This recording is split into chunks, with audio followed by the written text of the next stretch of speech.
Assalamualaikum warahmatullahi wabarakatuh.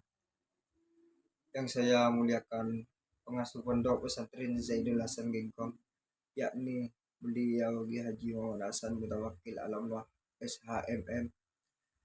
Yang saya muliakan Rektor Universitas Zainul Hasan Gengkong, yakni beliau Dr. Abdul Aziz Wahab SAG. Yang saya muliakan dosen pengampu, yakni beliau Al-Ustadz Muhammad Abdul Rahman SEMM. Langsung saja saya akan mempresentasikan terkait perbandingan sistem ekonomi mikro Islam. Sistem ekonomi kapitalisme adalah sistem perekonomian yang memberikan kebebasan secara penuh kepada setiap orang untuk melaksanakan kegiatan perekonomian seperti memproduksi barang, menjual barang, atau menyalurkan barang ke orang lain. Sebab dalam sistem ini perekonomian, pemerintah bisa turut ambil sebagian untuk memastikan kelancaran atau keberlangsungan kegiatan perekonomian yang berjalan. Tetapi bisa juga pemerintah itu tidak ikut campur dalam perekonomian. Ciri-ciri dari sistem ekonomi kapitalis yaitu ada 4 macam.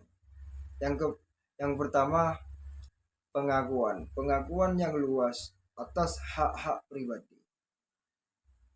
Yang kedua, perekonomian diatur oleh mekanisme pasar atau yang disebut panitia dari penjual barang-barang lain. Yang ketiga, manusia dipandang sebelah makhluk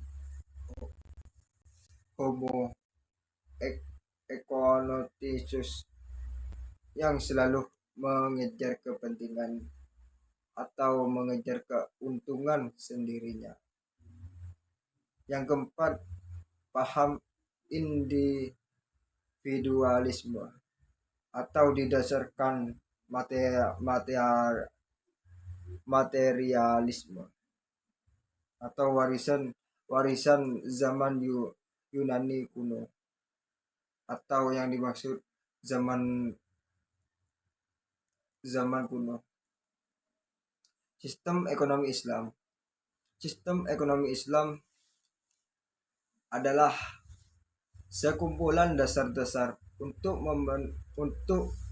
ekonomi yang disimpulkan dari Al-Quran dan Sunnah dan merupakan bangunan perekonomian yang didirikan atas landasan dasar tersebut sesuai dengan kondisi lingkungan dan masa. Prinsip-prinsip ekonomi Islam yaitu ada 8 macam. Yang pertama, berbagai sumber daya sebagai pemberian atau titipan dari Allah Subhanahu wa taala. Yang kedua, Islam mengakui pemilikan pribadi dalam batas-batas tertentu.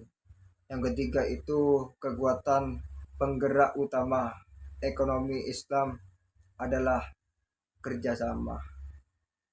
Yang keempat itu ekonomi ini menolak terjadinya akumulasi kekayaan yang disukai oleh segelintir orang saja. Yang kelima, ekonomi Islam menjamin pemilikan masyarakat dan penggunaannya direncanakan untuk kepentingan banyak orang. Yang keenam, sebagai muslim harus takut kepada Allah Subhanahu wa taala di hari penentuan di akhir kiamat. Yang ketujuh itu zakat harus dibayarkan atas kekayaan yang telah memenuhi batas. Yang kedelapan, Islam melarang riba dalam segala bentuk. Ya, kalau ada kelebihan dari keuntungan jual jual jual beli jual jual membeli barang, yaitu bisa dibuat zakat. Kesimpulan dari atas, perbedaan sistem ekonomi Islam dan sistem ekonomi kapitalis tidak hanya pada hal-hal yang bersifat aplikatif, namun mulai dari falsafahnya sudah berbeda. Di atas falsafah yang berbeda ini di bangunan tujuan atau normal dan prinsip-prinsip yang berbeda pula.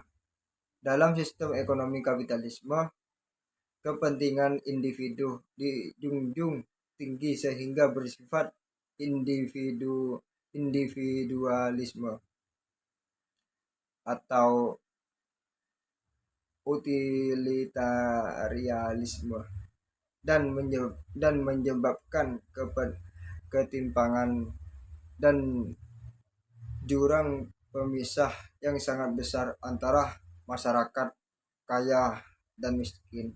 Sedangkan dalam ekonomi Islam, aspek keadilan sangat dijunjung tinggi karena kepemilikan harta yang mutlak adalah milik Allah Subhanahu wa taala.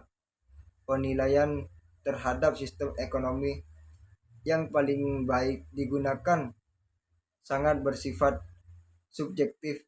Semuanya tergantung pada prinsip hidup yang keyakinan tiap individu yang memerlukan pengaplikasian sistem ekonomi Islam itu sendiri dengan berbagai kelebihan untuk berkurangnya dengan menjadi konsekuensi yang harus diterima. Mohon maaf kalau ada salah perkataan dari awal sampai akhir.